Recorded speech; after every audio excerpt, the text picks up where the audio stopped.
அஸ்ஸலாமு அலைக்கும் ரஹ்மத்துல்லாஹி வபரகாத்துஹு. அல்ஹம்துலில்லா. கடன் அதிகமாக இருக்கக்கூடியவங்களுக்கு இன்றைக்கான பதிவு ரொம்பவே யூஸ்ஃபுல்லான ஒரு பதிவு. கடன் அதிகமாக இருக்கக்கூடிய தெரிஞ்சவங்க சகோதரிகள் இன்னும் தோழிகள் யாராவது இருந்தாங்க அப்படின்னா இந்த பதிவை அவங்களுக்கு ஷேர் பண்ணுங்க. கட்டாயம் அவங்களுடைய கடன்களில் இருந்து அல்லாஹாலா வெளியே மீட்டு கொண்டு வந்துடுவான்.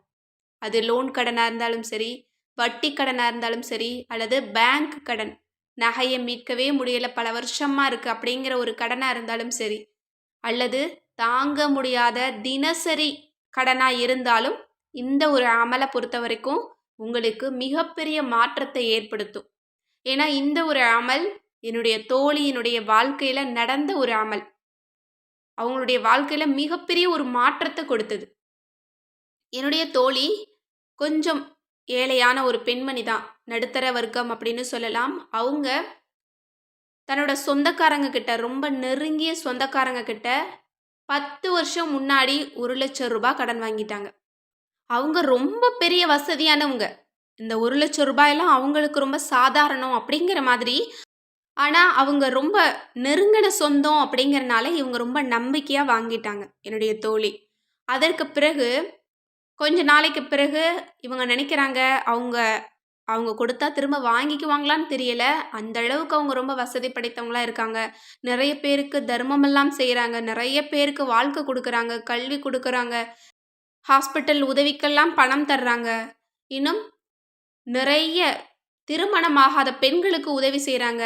அதுபோல் நமக்கும் இந்த ஒரு உதவியை செஞ்சுருப்பாங்களோ என்னமோ அப்படின்னு நினச்சிக்கிட்டே பல வருஷங்கள் கடந்து போயிடுது.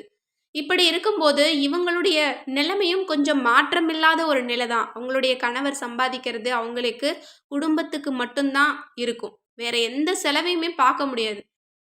இப்படியே குடும்பம் போகுது. இவங்களுக்கு பெருசா எந்த சந்தோஷமும் இல்லை, பெருசா எந்த கவலையும் இல்லை. ஏன்னா நடுத்தரமான குடும்பத்தை சேர்ந்தவங்க எப்படி வாழ்வாங்களோ அப்படிதான் இவங்களும் வாழ்ந்தாங்க.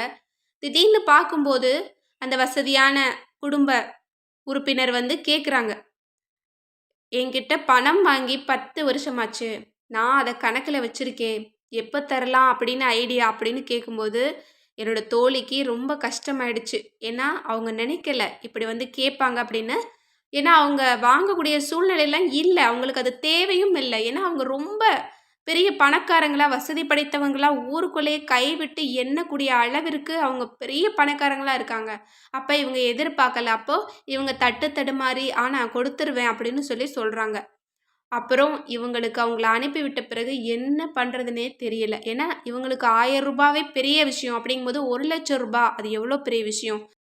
ஆனால் இதில் ஒரு விஷயத்தை நினச்சி என்னோட தோழி ரொம்ப சந்தோஷப்பட்டாங்க. என்ன அப்படின்னா 10 வருஷம் முன்னாடி வாங்கின அந்த 1,00,000 ரூபாய் மட்டும்தான் இவங்க கிட்ட கேட்டாங்க. வேறு எந்த விதமான வட்டியோ எதுவுமே கேட்கல. ஏன்னா அவங்க வட்டிக்கு ஆசைப்படுறவங்கலாம் கிடையாது. அவங்களுக்கு என்ன அப்படின்னா கடன்னா கடன், இலவசமாக கொடுப்பேன் அப்படின்னா இலவசமாக கொடுப்பாங்க. இப்படி அவங்களுடைய ஒரு கொள்கை. அதனால் இவங்க ரொம்ப சந்தோஷப்பட்டாங்க. பரவாயில்ல, அந்த பணத்தை மட்டும் தானே கேட்டாங்க, நம்ம கொடுத்துர்லாம் அப்படின்னு சொல்லி இவங்க வந்து போயிட்டு இருந்தாங்க. நிறைய இடங்களில் வேலைக்கும் ட்ரை பண்ணாங்க. எதுவுமே சரியாக அமையலை. எதுவுமே குறைஞ்ச நாளில் பெரிய தொகையை கொடுக்குற அளவுக்கான வேலை எதுவும் கிடைக்கல. அவங்களுக்கு வேறு எந்த தொழிலும் பெருசாக எதுவும் தெரியாது.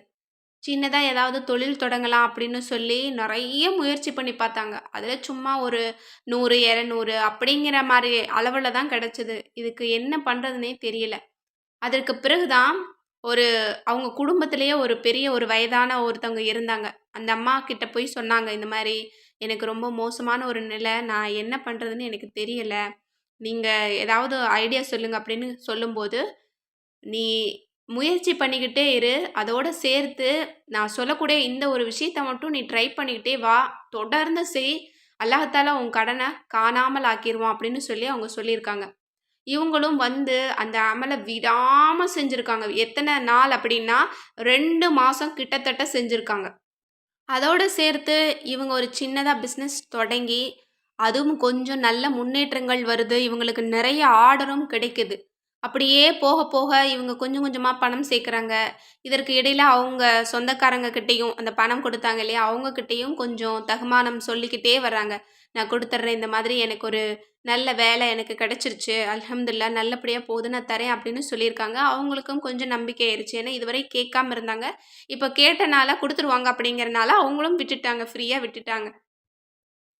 இதற்கு இடையில அவங்களுடைய பிசினஸும் கொஞ்சம் அப்படியே வளரத் தொடங்கி 1000, 2000 அப்படின்னு சேர்த்த ஆரம்பிச்சுட்டாங்க. அப்புறம் ஒரு ரூ. 10,000 சேர்ந்த உடனே அவங்க கிட்ட கொண்டு போய் குடுத்துட்டு, இந்த மாதிரி எனக்கு நீங்க குடுத்ததுக்கு வந்து ரொம்ப ரொம்ப நன்றி. அல்லாஹ் உங்களுக்கு இன்னும் பரக்கத் செய்வான் அப்படின்னு சொல்லிட்டு வந்துட்டாங்க. ஏன்னா, இவங்க ஒரு பெரிய கஷ்டத்துக்கு கேட்கும்போது அவங்க குடுத்தாங்க இல்லையா?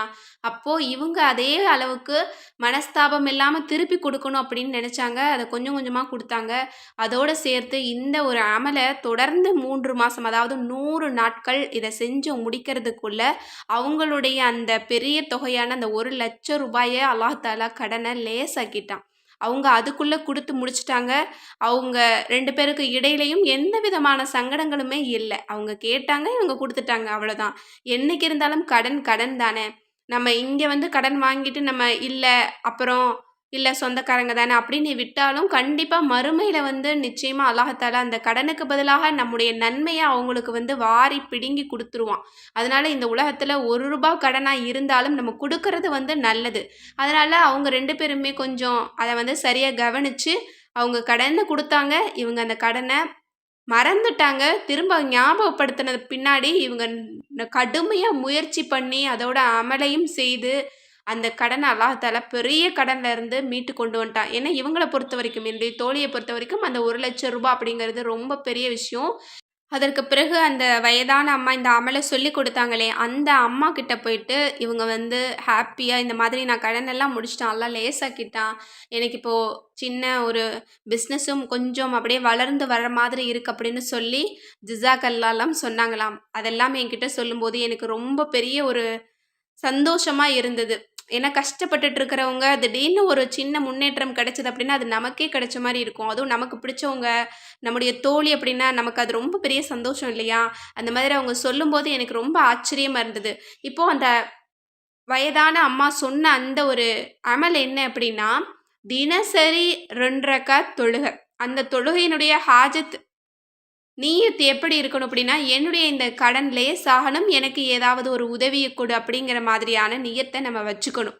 நீங்க எந்த கடன்ல ரொம்ப கஷ்டப்படுறீங்களோ, அந்த கடன கூட நீங்க குறிப்பிட்டுக்கலாம். அல்லது மொத்த கடனையும் கூட நீங்க குறிப்பிட்டுக்கலாம். நீங்க இந்த அமல உங்களுடைய கடன் தீர்ற வரைக்கும் செய்யுங்க. அதாவது நீங்க வருஷக்கணக்குல நீங்க உங்களுடைய கடனுக்காக ஓட வேண்டியது கிடையாது. இந்த அமல செய்ய வேண்டியது கிடையாது. இந்த அமல நீங்க தொடங்குனீங்க அப்படின்னா போதும். அந்த கடன நிறைவேத்துற அளவுக்கான சூழ்நிலை எல்லாத்தையும் அல்லாஹ் உங்களுக்கு தருவான். இதனால நீங்க நிம்மதியா இருக்கலாம். ரொம்ப ஹேப்பியா இருக்கலாம்.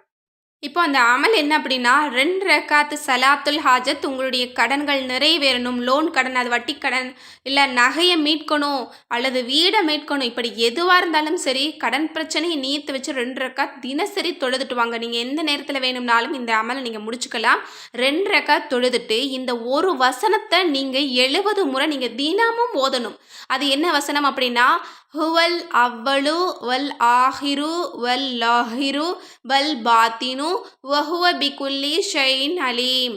அவனே ஆரம்பமானவனும் முடிவுமானவனும் இன்னும் வெளிப்படையானவனும் இன்னும் பகிரங்கமானவனும் இன்னும் அவனே அனைத்தையும் மிக அறிந்தவனாக இருக்கிறான். இது எங்க இருக்கு அப்படின்னா சூரா ஹதீதுல வரக்கூடிய வசனமாக இருக்கு. அரபி தெரியாதவங்களுக்காக நான் தமிழ்லையும் போட்டிருக்கேன். இன்ஷா அல்லாஹ் எல்லோருமே பார்த்து ஓத முயற்சி பண்ணுங்க. கண்டிப்பா இந்த ஒரு அமல் உங்களுடைய தலையெழுத்தவே மாத்தும். யாரெல்லாம் என்னால வாழவே முடியல, வெளியில தல காட்ட முடியல, ரொம்ப கண்ணியம் போச்சு, மரியாதை போச்சு, நாங்க தற்கொலை பண்ணிக்கலாம் அப்படிங்கிற ஒரு சூழ்நிலையில இருக்கீங்களோ, இந்த அமல நீங்க செஞ்சு பாருங்க இன்ஷா அல்லாஹ். வெறும் ஒரு 11 நாள் நீங்க நீங்க நியத்து வச்சு இந்த தொழுகையையும் இந்த திக்ரையும் நீங்க செய்யுங்க. இந்த ஒரு திக்ர பொறுத்தவரைக்கும், இந்த ஒரு ஆயத்த பொறுத்தவரைக்கும் சிறப்பு என்ன அப்படின்னா ஏராளமா இருக்கு. அதுல ஒரே ஒரு சிறப்ப மட்டும் நான் சொல்றேன். இத நம்ம ஒரு முறை ஓதணும் அப்படின்னா 12,000 வானவர்கள அல்லாஹ் தஆலா நம்முடைய உதவிக்கு அனுப்புறானாம். அந்த அளவு இது பலமான ஒரு ஆயத்து. இதை பற்றி ஏராளமான ஆலிம்கள்ல நிறைய பேர் பயான் பண்ணியிருக்காங்க. நிறைய இதனுடைய வஜீஃபாக்கள் எல்லாம் சொல்லியிருக்காங்க. இன்ஷா அல்லாஹ் நீங்களும் இத ட்ரை பண்ணி பாருங்க. இன்னும் கடன் அதிகமா இருந்தாலும் சரி, அல்லது பண தேவை உங்களுக்கு இருந்தாலும் சரி, இந்த ஒரு அமல் உங்களுக்கு போதும். இந்த அமல் கடனுக்காக மட்டும் தான் செய்யணுங்கிறது கிடையாது. நீங்க எந்த தேவைனாலுமே இந்த அமல நீங்க செய்து பார்க்கலாம். இன்ஷா அல்லாஹ் உங்களுடைய வாழ்க்கையிலும் அல்லாஹத்தாலா ஒரு சின்ன ஒரு வெளிச்சத்தை, சின்ன ஒரு நிம்மதியை, சின்ன ஒரு வழித்தடத்தை அல்லாஹ்தாலா காட்டுவான். நீங்கள் அதை உணர முடியும். நீங்கள் இந்த அமலை தொடங்குனீங்க அப்படின்னா மாற்றங்களை நீங்கள் கண்டிப்பாக உணர்ந்து அல்லாஹுக்கு நீங்கள் நன்றி செலுத்துவீங்க. ஏன்னா இன்றைக்கு என்னுடைய தோழி ரொம்ப சந்தோஷமாக ரொம்ப நிம்மதியாக இருக்காங்க. அவங்க பெரிய அளவில் வசதியாக இல்லைன்னா கூட கடன் இல்லாமல் நிம்மதியாக தூங்குறாங்க, நிம்மதியாக சாப்பிட்றாங்க, எல்லார்கிட்டேயும் சந்தோஷமாக பேசுகிறாங்க. அந்த ஒரு திருப்தி இருந்தாலே போதும். அந்த ஒரு மனநிலை எல்லா மக்களுக்கும் இருந்தாலே போதும் அப்படின்னு நான் நினைக்கிறேன். கண்டிப்பா நீங்களும் இத முயற்சி பண்ணுங்க. நீங்களும் சந்தோஷமா, ஹேப்பியா இருக்கலாம். யாரிடத்திலும் நம்ம மரியாதை குறைவா நம்ம நடந்துக்க வேண்டிய அவசியமே இருக்காது. ஏன்னா பணம் தான் இன்றைக்கு ஒரு மனுஷனை உயர்த்துது, ஒரு மனுஷனை தாழ்த்துது. அதனால அந்த செல்வத்தை அடையக்கூடிய ஒரு சிறந்த வழியை நான் உங்களுக்கு சொல்லியிருக்கேன். கண்டிப்பா இதை நீங்க ட்ரை பண்ணிட்டு இதனுடைய பலன் எப்படி இருந்தது அப்படின்னு கமெண்ட்ல தெரியப்படுத்துங்க. அது மற்றவர்களுக்கு ஒரு பெரிய ஒரு உதவியா இருக்கும். மேலும் இது யூஸ்ஃபுல்லா இருந்துச்சு அப்படின்னு நினைச்சீங்க அப்படின்னா அதிகளவு ஷேர் பண்ணுங்க. மேலும் நம்ம சேனலை இப்பவே சப்ஸ்கிரைப் பண்ணி லைக் பண்ணிக்கோங்க. அஸ்ஸலாமு அலைக்கும் வரஹ்மத்துல்லாஹி வபரகாத்துஹு.